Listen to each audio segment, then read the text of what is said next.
Testing audio, testing audio.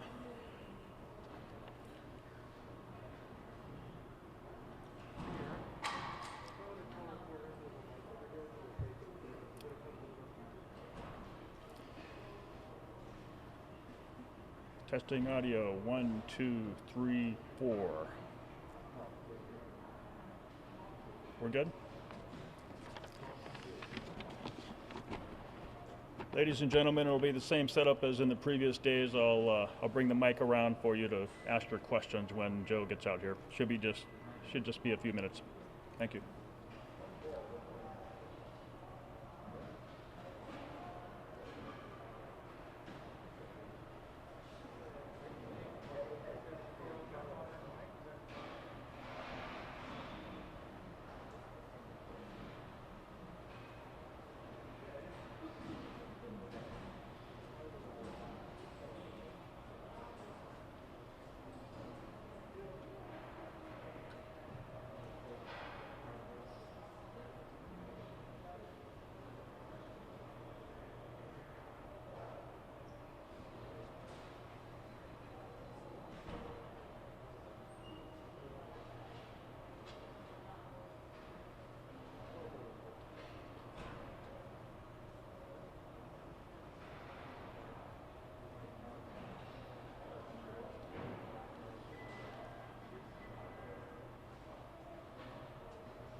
Good morning, everyone.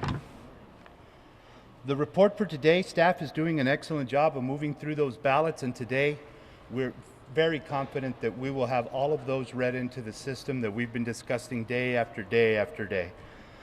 Yesterday, we ended up getting about 23,000 ballots through the system, and today we have a balance of a little over 16,000. So that is the bulk of the mail ballots that have come through.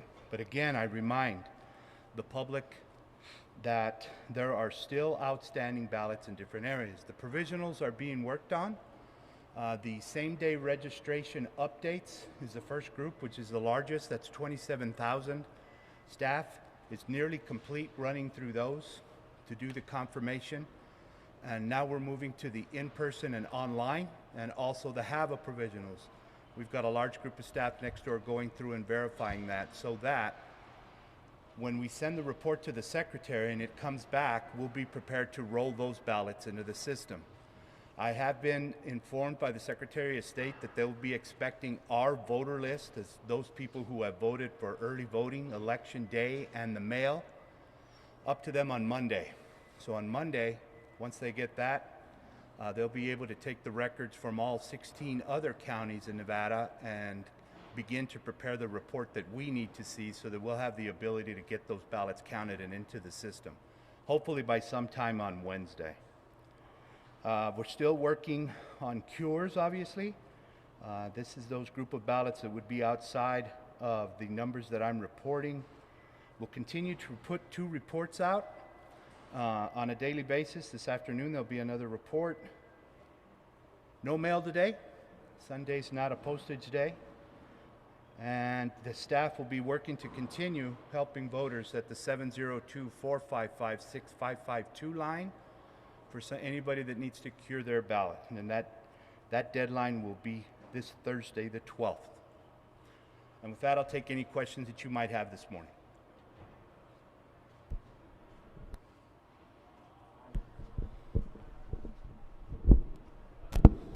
Thank you again for doing this, Mr. Gloria.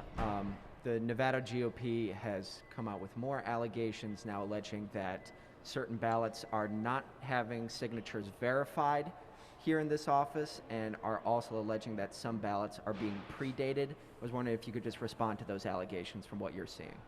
Just to clarify what you said, did you say predated? Yes, sir.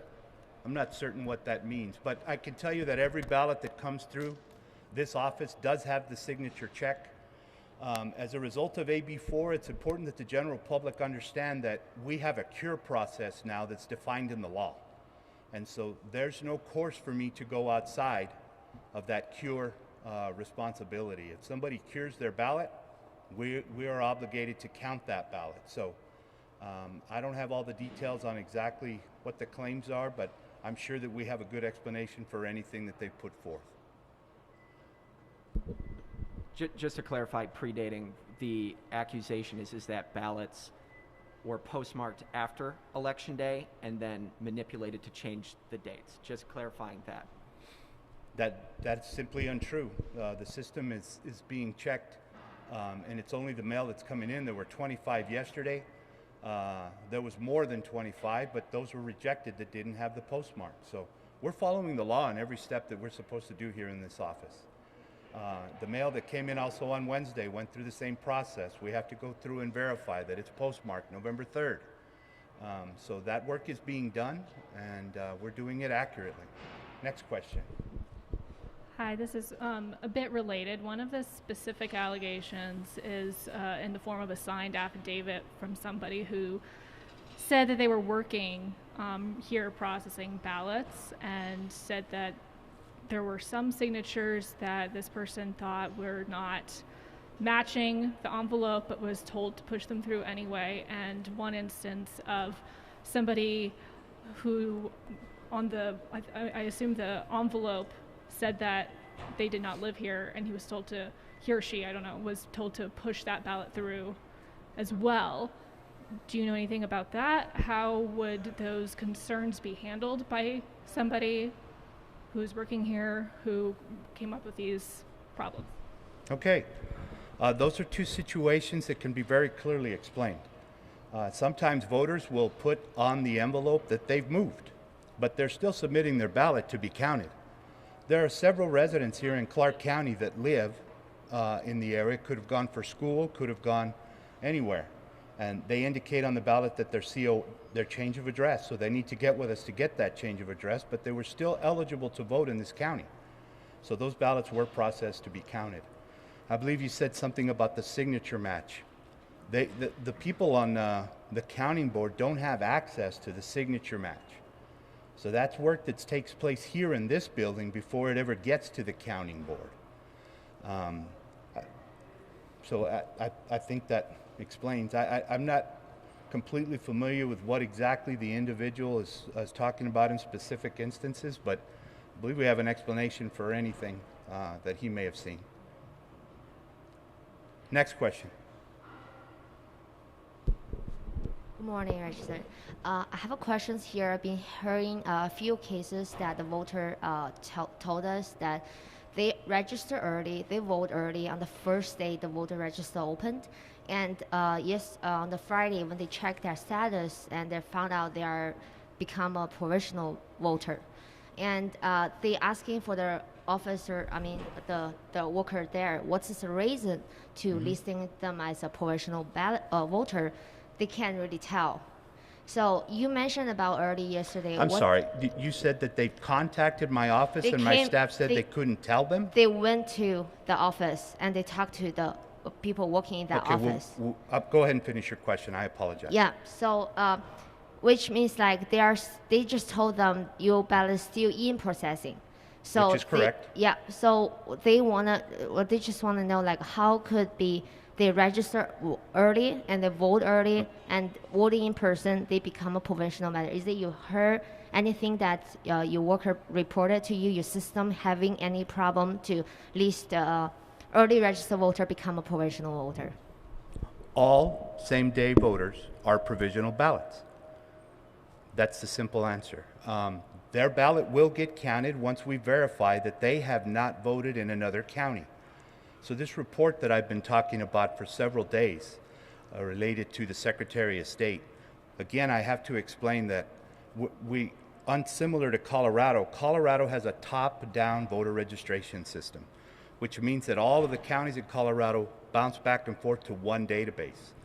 That's not the case in Nevada. We're a bottom-up voter registration. So all of us have to send all reports to the Secretary so that they can merge data and make sure that everything's being processed without anybody voting illegal ballots. So every single same-day registration that came through in person, whether it was early voting or election day, are provisional ballots, every single one of them. So those are in process. When I started today, I explained those 60,000 provisional ballots are being processed right now. We're going through to make sure that we've got the documentation to confirm that those voters are eligible to vote. We'll send that report to the Secretary on Monday. On Wednesday, when we begin to roll those ballots in that should be counted, then we'll have an indication that that ballot has counted. And for all voters, it's important to know, vote history is not posted until after the election. Just correct me. Sorry, sir. They are not same-day registered voter. They are early registered. They registered on September 21st. And that is what the system told them. They came to here, they check it, and they showing on the system they register on September 21st. They voted on October 17th, and they still become a provisional voter. And again, when you come in, if you make an update to your registration, that's still a same-day registration.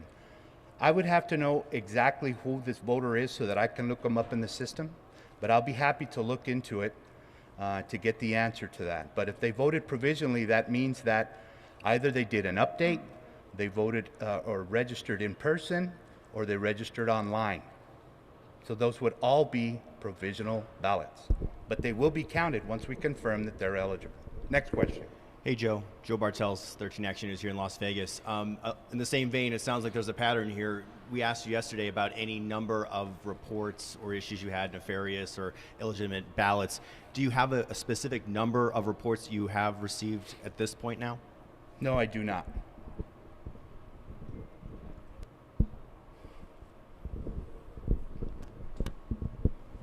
Hey Joe, John Trainer, KSNB here. Two questions for you. One, you talked about this a little bit. What is the schedule for the next update? I believe you said this afternoon. And when do you plan on getting the initial batch that you count today up to the Secretary of State? The information on provisionals, which is what I was discussing, they've given us instructions to send that tomorrow. Okay. So there'll be an email coming from the Secretary's office and their staff giving us the instructions on how to get that up to them, and once they have all 17 counties, they'll begin the work. So we're hoping that by Wednesday, we'll be prepared to start the automated process of putting those ballots in that should be counted into the system. I know this is unbelievable because the numbers haven't even been released yet, but there's already talk in Georgia and Pennsylvania and other states that have been close about recounts. Does your office automatically prepare for that, or what's the process here before a recount is called for to just get ready for one in case there is one? Candidates have the ability to request a recount after the election. We are preparing for that. We are prepared to do the recount. The law has changed in the state of Nevada a little bit on exactly how we reimburse for those costs, so candidates will need to pay up front for the cost for us to recount, but we're prepared to do so. What's the cost? Sorry? I couldn't tell you. It depends on the race. Next question.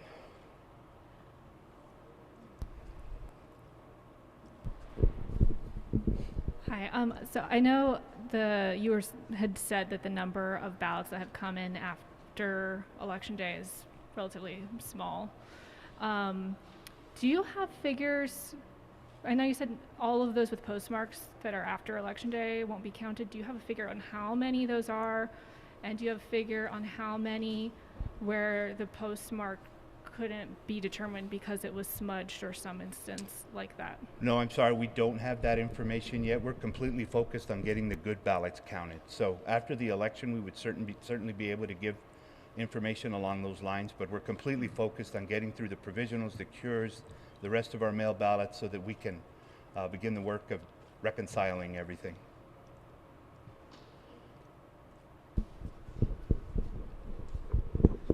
Mr. Gloria, as you mentioned yesterday, you all just became a mail-in ballot county this year. this is all new territory for you and your staff. So looking at this from a 20,000-foot view, is there anything that you all have identified that you think needs to be redressed going forward? And how well do you think that your staff has been able to handle all this juggling you've had to do and all these changes over the last couple of months? That's a good question. Let me start off by clarifying and saying mail ballots are not brand new to us. Mail ballots have been available through absentee for many years in Nevada, and our processes are basically the same. The quantity of ballots that we received this year as a result of going all mail due to the pandemic, that's what changed our whole operation substantially, because we're used in Clark County to supporting a huge in-person early voting election day turnout. Voters in Clark County have clearly indicated to us that they like that process, but due to the pandemic, we had to put the mail ballot in. If you're asking for my opinion on how we've done, it's a little early for me to say, but I can tell you that my staff worked tirelessly to develop the process that we would need, how we would adjust, what additional employees would be needed, what additional equipment, all the way down to we had to create safe working environments for all these folks who have to do this manual work that we're talking about on the signature check, on the counting board, disinfectant, plexiglass screens separating the workers. There was just a massive amount of logistical things that we had to do. I think they've done an excellent job. I steer this ship, but I've got an amazing group of individuals who are working over their long hours, dealing with everything that's going on around this building. I can't say enough about my staff. We never would have made it through this without a dedicated group of people who work here permanently, the temporary people who have come in through agencies, the poll workers. I mean, it's overwhelming when I stop and think about what they've done, and I'm very proud of them. Mr. Gloria, Orko Man with Channel 8. Can you describe how the ballot curing process has been going? Have there been any instances of certain ballots just being really difficult to kind of, get that information from, or how's the curing process going right now? The statute is very clear on exactly what we need to do. We initially contact these voters to let them know that they haven't signed their ballot or their signature didn't match. But after that, it's up to the voter to get back to us on our hotline. But the information that they need to provide is very simple. It's an affidavit and a copy of the Nevada ID, or they can answer challenge questions to get that ballot cured. Once they've done so, it's our mandate to count those ballots. It's gone very smooth. That group has been working on a hotlines, I think it's at least a couple of weeks now that they've been processing. We're down to less than 2,000, I think, open cures, so I think the process has worked well.